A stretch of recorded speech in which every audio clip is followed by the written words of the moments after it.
আচ্ছা, লাস্ট ক্লাসে তাহলে আপনাদের ডেড জোন পর্যন্ত পড়ানো হয়েছে না, ডেড টাইম ডেড জোন। আচ্ছা, সো লাস্ট ক্লাসে মেজারমেন্টের এটা তো আপনাদের হচ্ছে কিছু স্ট্যাটিক ক্যারেক্টারিস্টিক সম্পর্কে ধারণা দেওয়া হয়েছিল। তো কী কী ছিল মনে আছে? কী কী? হুম, প্রিসিশন, হুম,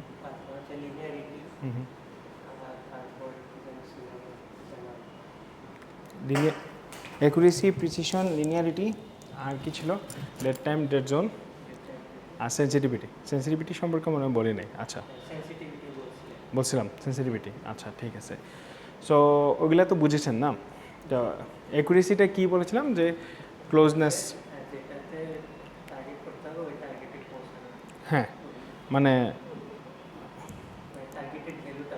পাওয়া, ঠিক আছে। তো অ্যাকুরেসিটা এইটা বা ডেফিনেশনটা যদি বলি তাহলে ডেফিনেশনটা কী বোঝায় যে আপনার মেজার্ড ভ্যালু আর ট্রু ভ্যালুর মধ্যে যে ক্লোজনেস মানে কতটা কাছে আছে সেটাই হচ্ছে অ্যাকুরেসি।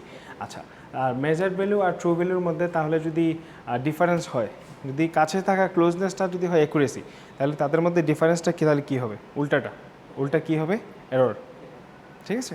আচ্ছা, এখন একটা ম্যাথমেটিক্যাল টার্ম দেখাই পদ্ধতির সাথে রিলেটেড, সেটা হচ্ছে স্ট্যাটিক এরর।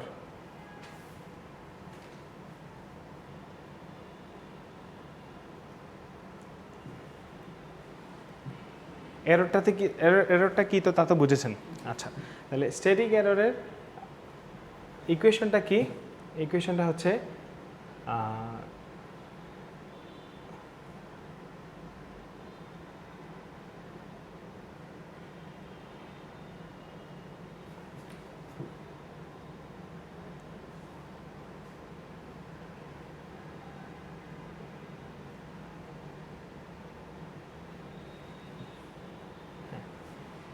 আচ্ছা, true value, measured value minus হচ্ছে ট্রু ভ্যালু, এটা হচ্ছে স্ট্যাটিক এরর।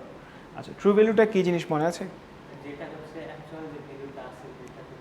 মানে অ্যাকচুয়াল ভ্যালুটা, যেমন এটা হচ্ছে কীরকম আইডিয়াল কন্ডিশনে আমরা মানে উইদাউট এনি মেজারমেন্ট এরর, কোনো ধরনের এরর ছাড়াই আমরা যে ভ্যালুটা পাই সেটা হচ্ছে ট্রু ভ্যালু।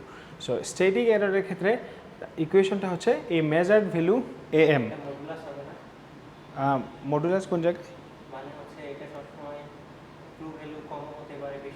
হ্যাঁ, কম বেশি, হ্যাঁ কম, এটা পজিটিভই ধরে নেবেন আপনি। হ্যাঁ, কম বেশি হইতে পারে। তো সেই ক্ষেত্রে, কারণ এটা তো মেজার ভ্যালু বড় হইতে পারে, ছোটও হইতে পারে। ঠিক আছে। আচ্ছা, সো এইটাকে আমরা কী দ্বারা ডিনোট করবো? মেজার ভ্যালুটাকে এ এম দ্বারা, এম ফর মেজার্ড। আচ্ছা, আর ট্রু ভ্যালুটা এ টি, টি ফর ট্রু ভ্যালু। আচ্ছা, এখন ধরেন আপনি একটা ভোল্ট মিটার দিয়ে মেজার করলেন, যে ক্ষেত্রে আপনার মেজার্ড ভ্যালু ধরেন যে 120 volt E M they given, হ্যাঁ, E M is equal to 120 volt, এটা হচ্ছে আপনার মেজার্ড ভ্যালু। আর আপনার ট্রু ভ্যালুটা কী দেওয়া আছে? ধরেন সাপোজ 100 ভোল্ট।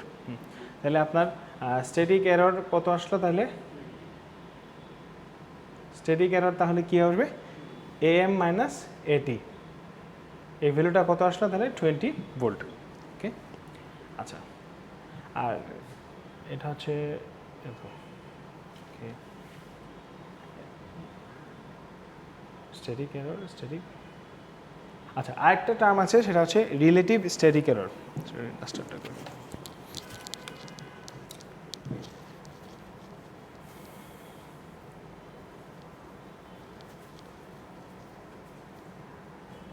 আচ্ছা, এইটা যদি হয় স্ট্যাটিক এরর, ধরেন এটা যদি হয় স্ট্যাটিক এরর এর ইকুয়েশন, তাহলে স্ট্যাটিক কারেকশন যদি বলি তাহলে কি হবে? এই ইকুয়েশনটার উল্টা, ঠিক উল্টা, মানে ট্রু ভ্যালু থেকে তখন মেজার্ড ভ্যালুটা সাবট্রাক্ট হবে, মানে জিনিসটা দেখতে এরকম হবে। যদি বলি স্ট্যাটিক, হ্যাঁ স্যার, হ্যাঁ, না না, স্ট্যাটিক কারেকশনটা হচ্ছে ঠিক উল্টাটা, মানে ট্রু ভ্যালু থেকে মেজার্ড ভ্যালু, কারণ ট্রু ভ্যালু তো আমি জানি আমার দেয়াই আছে, তো ওইটা থেকে মেজার্ড ভ্যালুটা সাবট্রাক্ট করব, করে যেটা হয় সেটা হচ্ছে স্ট্যাটিক কারেকশন। আচ্ছা, এখন আরেকটা হচ্ছে রিলেটিভ স্ট্যাটিক এরর।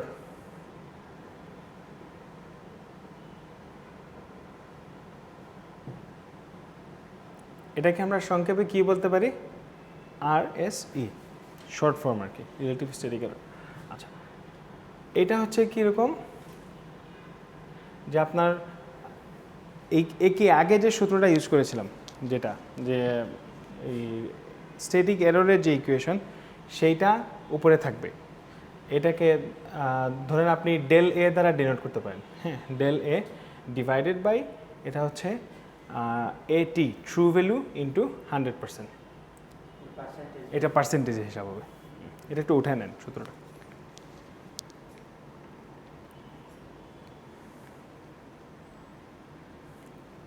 তাহলে এই ডেল এ সমান কি, এটা হচ্ছে এই আপনার স্ট্যাটিক এররের যে ভ্যালুটা ছিল সেটাই, am মাইনাস এটি ডিভাইডেড বাই এটি ইন্টু 100%।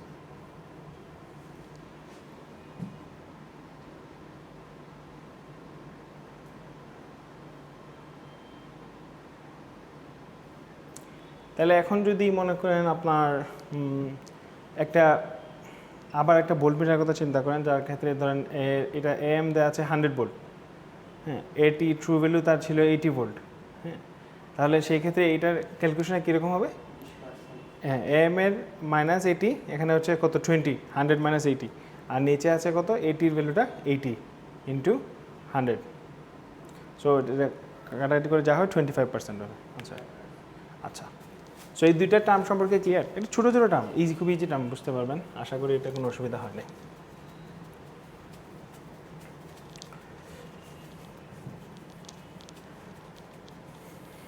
আচ্ছা, এখন যে টপিকটা হচ্ছে যে অনেক সময় আমরা যখন মেজারিংয়ের জন্য ডিভাইস কানেক্ট করি বিভিন্ন সার্কিটে, সো এক্ষেত্রে আমরা স্ট্যান্ডার্ড ধরেন, যেহেতু ইলেকট্রিক্যাল মেজারমেন্ট, সো আমরা ভোল্ট মিটার আর এমিটারকে স্ট্যান্ডার্ড হিসেবে ধরে নিয়ে কথা বলবো। সো যখন আমরা ডিভাইস কানেক্ট করি, সো ওই ডিভাইসগুলোকে ধরেন যদি আমরা লোড হিসেবে চিন্তা করি, বা ওই ডিভাইসগুলোকে কানেক্ট করার পর ওই সার্কিটে একটা ইফেক্ট থাকে, কারণ প্রত্যেকটা ডিভাইসেরই তার কিছু না কিছু ইম্পিডেন্স আছে, ঠিক আছে? আবার ডিভাইসের সাপেক্ষে তার ইনপুট ইম্পিডেন্স আছে, আবার ডিভাইসের সাপেক্ষে কিছু আউটপুট ইম্পিডেন্সও থাকে। সো এই কারণে মেইনলি আপনার এটাতে যে অরিজিনাল যে কন্ডিশনটা আছে বা যেটা পাওয়ার কথা, তো তার থেকে আমাদের অনেক সময় কী হয়, ডেভিয়েশন হয়, বা অনেক ধরনের এই লোডের কারণে বিভিন্ন ধরনের ইফেক্ট হয়। সো ওই বিষয়গুলো নিয়ে একটু ডিসকাস করবো আমরা। আচ্ছা, ফার্স্টে দুটা জিনিস জানি, যে ইনপুট ইম্পিডেন্স, সরি এটা শর্ট লিখতে অভ্যাস হয়ে গেছে। আচ্ছা, দুইটা টার্ম, হ্যাঁ, ফার্স্টে হচ্ছে ইনপুট ইম্পিডেন্স, এটার জন্য আমরা দেখব ইনপুট ইম্পিডেন্সের জন্য ইনপুট অ্যাডমিটেন্স, এই দুইটার জন্য দেখব ফার্স্টে।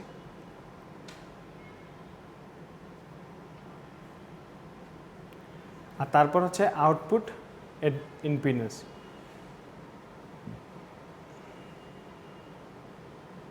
আর হচ্ছে আউটপুট অ্যাডমিটেন্স।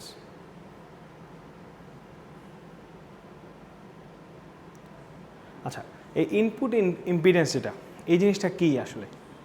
এটা হচ্ছে, হ্যাঁ, ধরেন আপনি এটা মেইনলি হচ্ছে ওই আপনি যে মেজারিং ডিভাইসটা কানেক্ট করছেন, ওই ডিভাইসের যে ইম্পিডেন্সটা এফেক্ট ফেলে সার্কিটে, সেটাকে আমরা ধরে নিই কি ইনপুট ইম্পিডেন্স হিসেবে। আচ্ছা, আউটপুট ইম্পিডেন্সটা কী জিনিস?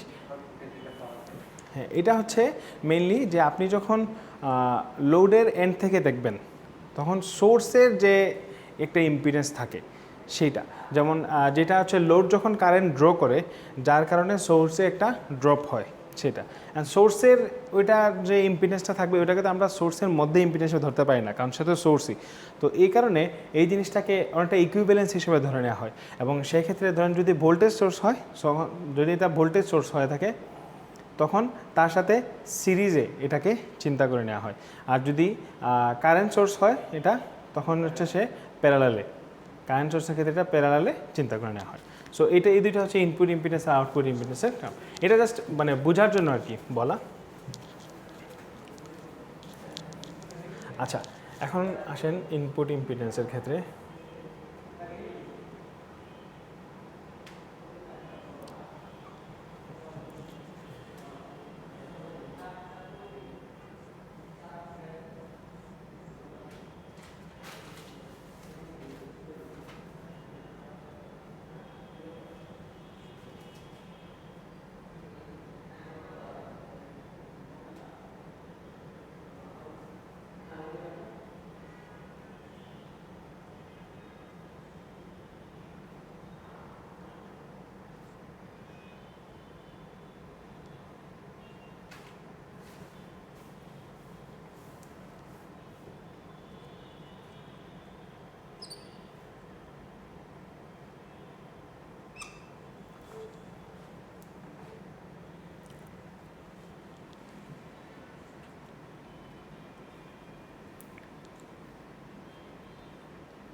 এটা হচ্ছে একটা ভোল্টেজ সোর্স।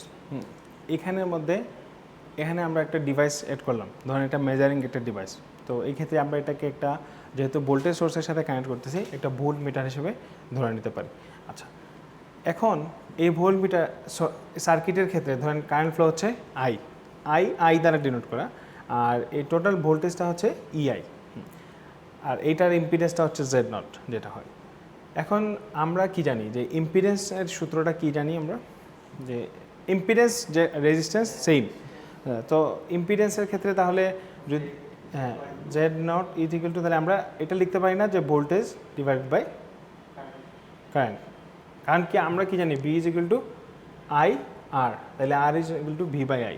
সো ইম্পিডেন্স আর রেজিস্ট্যান্স তো সেম। আচ্ছা, so Z naught is equal to E I by I A, total voltage divided by total current. So এই ইকুয়েশন থেকে আমরা আরেকটা কি লিখতে পারি, যে আইআইটাকে যদি আমি লেফট হ্যান্ড সাইডে নিয়ে আসি তাহলে কি থাকে, ইআই ডিভাইডেড বাই জেড নট। আচ্ছা, এতটুকু পাইলাম।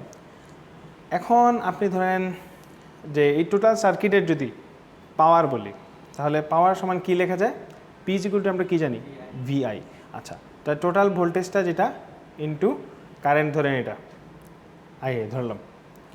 হ্যাঁ, এখন এই আইআই এর একটা ভ্যালু আমি মানে একটা ইকুয়েশন আমি বের করে রাখছি, কি ছিল ইআই বাই জেড নট। সো আমি এই ক্ষেত্রে ইআই তার সাথে মাল্টিপ্লিকেশন করলাম ধরেন ইআই বাই জেড নট, দেখতে পাচ্ছেন। আচ্ছা, এটাকে যদি ইকুয়াল করে লিখি টোটালটা, তাহলে কি দাঁড়ায় E I square divided by Z naught. আচ্ছা, এটুক করার মেইন কারণ কি, মেইন রিজনটা কি, এখান থেকে আমরা কি পাচ্ছি, যে আমার পাওয়ারটা প্রপোর্শনাল টু 1, মানে inversely proportional to 1 by Z naught. তার মানে হচ্ছে এই পাওয়ারটা যখন ইম্পিডেন্সের পরিমাণ কি হবে, যেহেতু ইনভার্সলি প্রপোর্শনাল, তাহলে ইম্পিডেন্সের পরিমাণ যখন কম, তখন আমার পাওয়ার ড্রয়ের পরিমাণটা কি হয়, বেশি হয়। আচ্ছা, তাহলে আমার জেড নট যখন আপনার হাই বা ইম্পিডেন্স হাই, এরকম লিখি, মনে করেন যে আমার ইম্পিডেন্স যখন হাই, তখন আমার পাওয়ার ড্র কি বেশি না কম, আচ্ছা পাওয়ার ড্র হয় কম, পাওয়ার ড্রটা হচ্ছে লো। আচ্ছা, আবার যখন আমার ইম্পিডেন্সটা হচ্ছে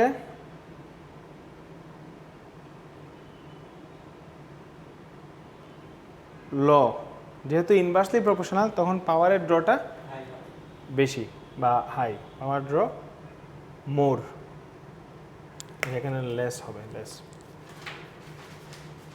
এখন একটা সার্কিটের ক্ষেত্রে যখন আমরা একটা সোর্সের সাথে অন্য কোনো ডিভাইস যখন ইউজ করি, তখন এটা সার্কিটটাকে অরিজিনাল কন্ডিশন থেকে কি করতে পারে, মানে শুধু সোর্সের সাথে যদি একটা ডিভাইস কানেক্ট করি, তার থেকে অরিজিনাল কন্ডিশন থেকেও সেটা ডেভিয়েশন হতে পারে, কারণ তার নিজস্ব ইম্পিডেন্স বা যেসব কারণে প্রভাবিত হয়ে তার অরিজিনাল ভ্যালু থেকে ডেভিয়েশন হইল।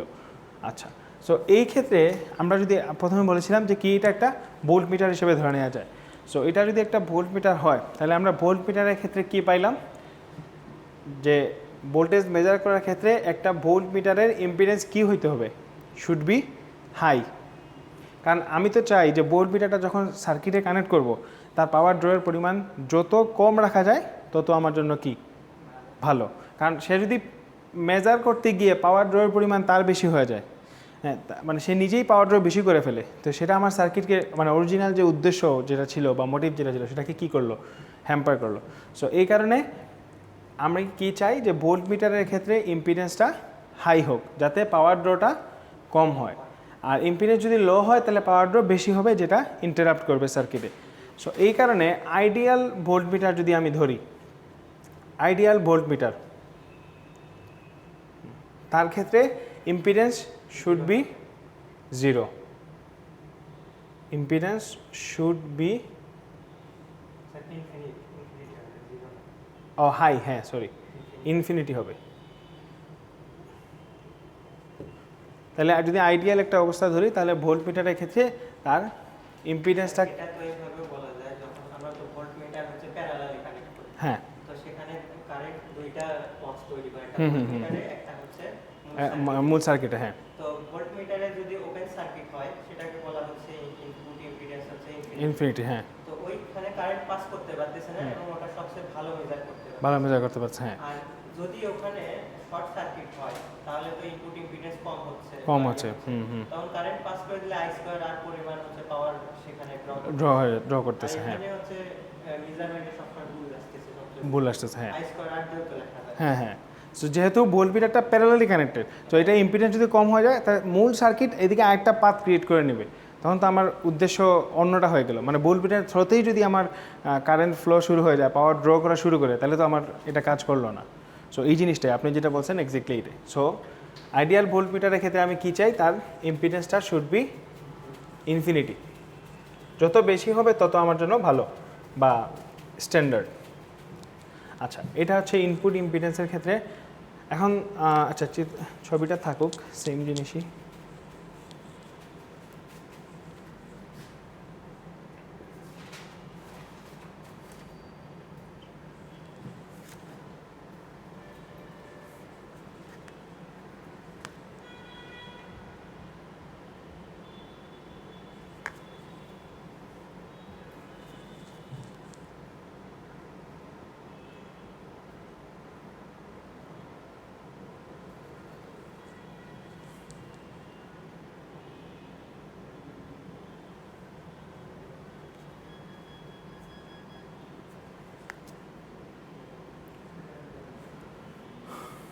আচ্ছা, এবার ধরেন ইনপুট অ্যাডমিটেন্সের ক্ষেত্রে এটা ঠিক ব্যাপারটা একদম রিভার্স। হ্যাঁ, একদম উল্টা।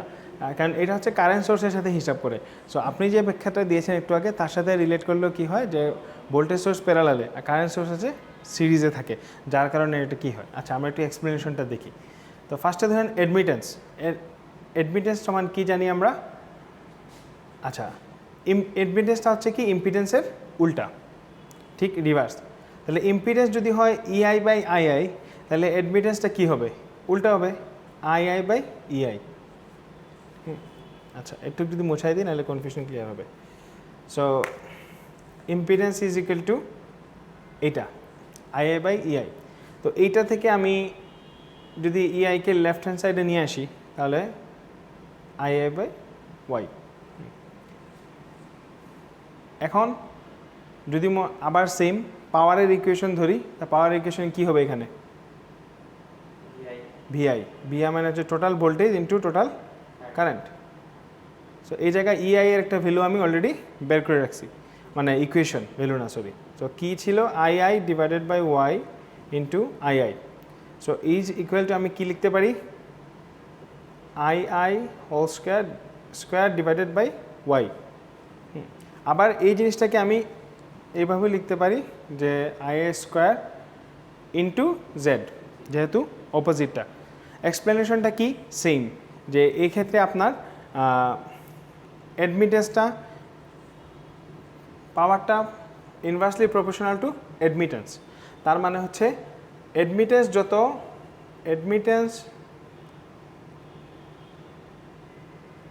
যত হাই হবে, যত বেশি হবে, তত আমার পাওয়ারের ড্রটা লেস।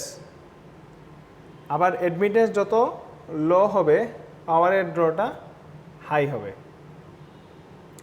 সো যেহেতু অ্যাডমিটেন্সটা ইম্পিডেন্সের অপোজিট বা রিভার্স, তাহলে এটাকে উল্টাভাবে বললে আমি এভাবে বলতে পারি যে অ্যাডমিটেন্স হাই, তার মানে হচ্ছে ওই আপনার ইম্পিডেন্সটা হচ্ছে লো। তো এটা যদি এমিটার হিসেবে ধরে নেই, যেটা কারেন্ট মেজার করতেছে, তো তার ক্ষেত্রে হচ্ছে আপনার ইম্পিডেন্সের মানটা ভোল্টমিটারের উল্টা, যেটা একটু আগে আপনি বললেন, যে ইম্পিডেন্স যত লো হবে, পাওয়ার ড্রটা হবে তত লো। আবার ইম্পিডেন্সটা, কারণ অ্যাডমিটেন্সটা হাই, আবার অ্যাডমিটেন্সটা যদি লো হয়, তার মানে ইম্পিডেন্সটা হাই, তখন পাওয়ার ড্র হবে হাই। সো যেহেতু এটা আরেকটা ব্যাখ্যা আপনি যেটা বললেন যে সিরিজের যেহেতু কানেক্টেড, সো এই কারণে এটা যখন ইম্পিডেন্সটা যদি হাই হয়, তাহলে সে ইন্টারাপ্ট করবে। হ্যাঁ, সবচেয়ে বেশি ড্রপ ওই জায়গায় হয়ে যাবে। সো ওই কারণে পাওয়ার ড্রটা বেশি হবে। এই কারণে যখন এমিটার হিসাব করা হয়, তখন তার ইম্পিডেন্সটা লো রাখা হয়, যেহেতু এটা সিরিজে কানেক্টেড। এটাও একটা পারপাস। আশা করি বুঝতে পারছেন।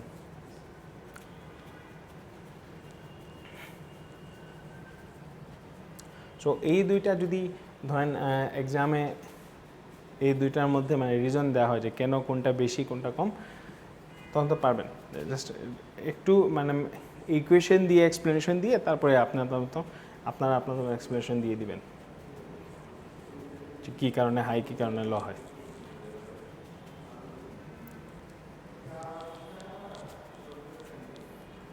আচ্ছা, এটা একটু পোস্ট করে দেন।